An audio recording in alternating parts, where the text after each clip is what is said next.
हुकूमत ने अवाम पर गैस बम गिरा दिया। कीमतों में 172% तक इजाफे की मंजूरी। इतलाक 1 नवंबर से होगा। तंदूरों के लिए गैस की कीमत 600 रुपये फी MMBTU बरकरार। बरामदी सनतों के लिए गैस की कीमत 2100 रुपये फी MMBTU मुकर्रर। पेट्रोलियम डिवीजन ने कीमतों में इजाफे का नोटिफिकेशन जारी कर दिया।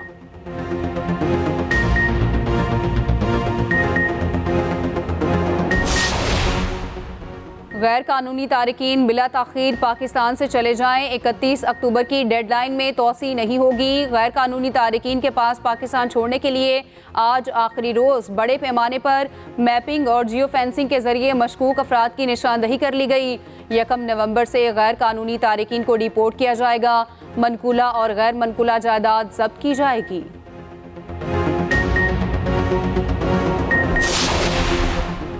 पाकिस्तान का वर्ल्ड कप में 7वां इम्तिहान। शाहीन आज बंगाल टाइगर से टकराएंगे। मैच दिन 1:30 बजे कोलकाता के ईडन गार्डन स्टेडियम में खेला जाएगा। फास्ट बॉलर हसन अली की तबीयत में बेहतरी। बांग्लादेश के खिलाफ मैच के लिए दस्तयाब होंगे।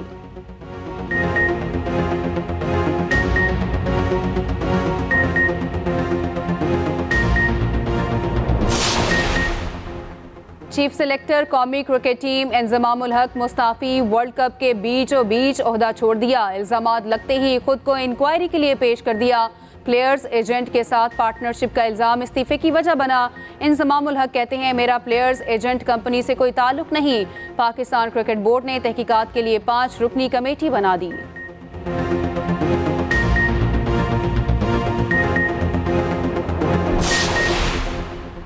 इंतखाबात की तारीख देने का इख्तियार इलेक्शन कमीशन का है। निगरां हुकूमत का काम इलेक्शन कमीशन की मुआवनत करना है।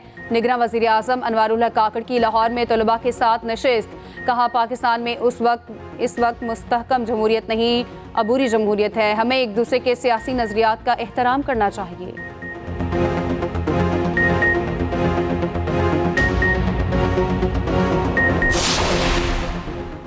गजा में जिंदगी दम तोड़ने लगी। सेहोनी फौज की पेशकदमी। 600 मकामात पर बमबारी। अशराती कैंप में रिहायशी टावर पर हमला। 100 से ज़ायद फ़लस्तीनी शहीद। खान यूनस में बमबारी से 93 फ़लस्तीनी जान की बाजी हार गए। सेहोनी फोर्सेस की बमबारी से एक दिन का बच्चा भी शहीद। बदनसीब का बर्थ सर्टिफिकेट जारी होने से पहले डेथ सर्टिफिकेट जारी। फ़लस्तीनी शहदा की तादाद 8300 से बढ़ गई। 4000 बच्चे शामिल।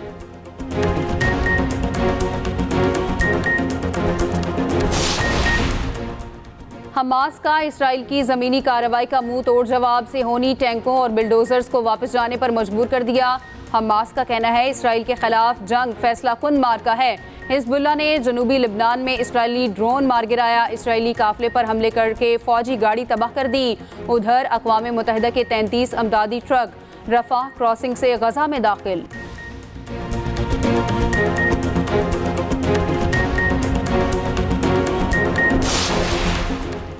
और वफाकी काबीना ने हज पॉलिसी 2024 की मंजूरी दे दी। 1,79,210 पाकिस्तानी हज अदा कर सकेंगे। कोई भी खातून बगैर महरम हज का फरीसा अदा कर सकेगी। हज पैकेज में 1 लाख की कमी कर दी गई।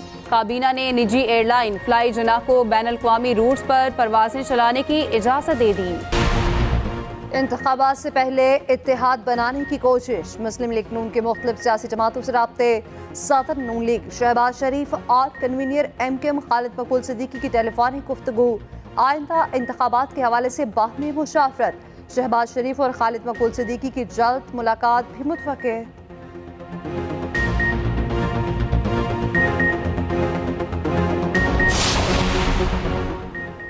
नवाज शरीफ इंतखाबी दंगल में उतरने को तैयार। इंतखाबी मुहिम की तैयारी शुरू कर दी। पार्टी का आला सतह का इजलास आज तलब। नून लीग की क़यादत जाती उम्रा में सर जोड़ेगी। इंतखाबी मुहिम और इंतखाबी मंशूर पर तफसीली मुशावरत होगी। नवाज शरीफ की सियासी सरगर्मियां शुरू करने पर भी गौर होगा। नवाज शरीफ के मुल्क भर के दौरों के शेड्यूल पर भी तबादला ख्याल किया जाएगा। नून लीग के सूबाई सदूर मुमकिन इंतखाबी उम्मीदवारों के नाम पेश करेंगे। नवाज शरीफ मरी से जाती उम्रा पहुंच गए। उधर नवाज शरीफ की तारिक फजल चौधरी के घर आमद। बेटे के इंतकाल पर ताज़ियत की। नवाज शरीफ का मौलाना तारिक जमील के बेटे के इंतकाल पर भी इजहार अफसोस। गैर कानूनी तारकीन की वापसी किसी एक मुल्क के लिए मखसूस नहीं। तर्जुमान वज़ारत ख़ारजा मुमताज़ ज़हरा बलोच की वसाहत। कहा, अक़वाम मुत्तहिदा के इनख़ला के मनसूबे का इत्तलाक़ तमाम गैर कानूनी तारकीन पर होता है। इस मनसूबे के इत्तलाक़ में किसी भी मुल्क या शहरियत को मनहूस ख़ातिर नहीं रखा जा रहा। पाकिस्तान में मुकीम तमाम रजिस्टर्ड गैर मुल्की इसके दायरे कार में नहीं आते।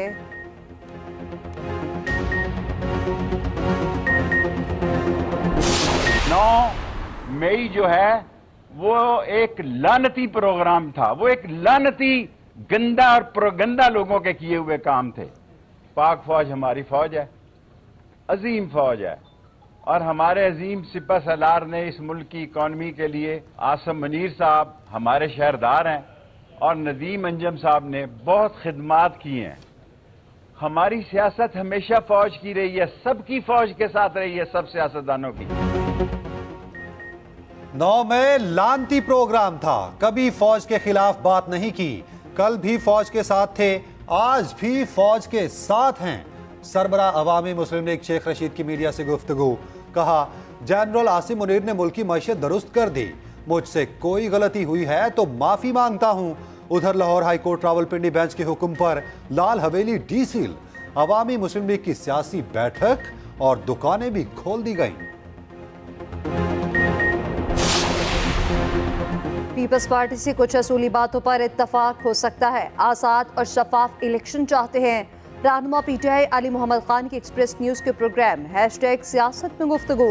कहा, इलेक्शन होने के बाद हम ख्याल जमातें हुकूमत में आ सकती हैं, जैसे जमात इस्लामी खैबर पख्तूनख्वा में हमारे साथ रही।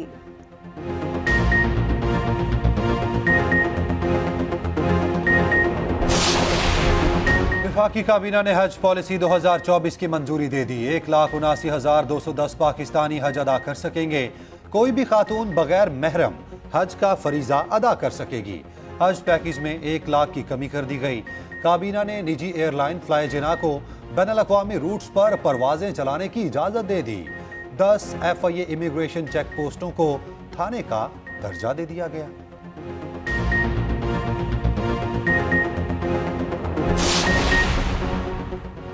पंजाब का आइंदा 4 माह के लिए 20 खरब 76 अरब रुपए का बजट मंजूर।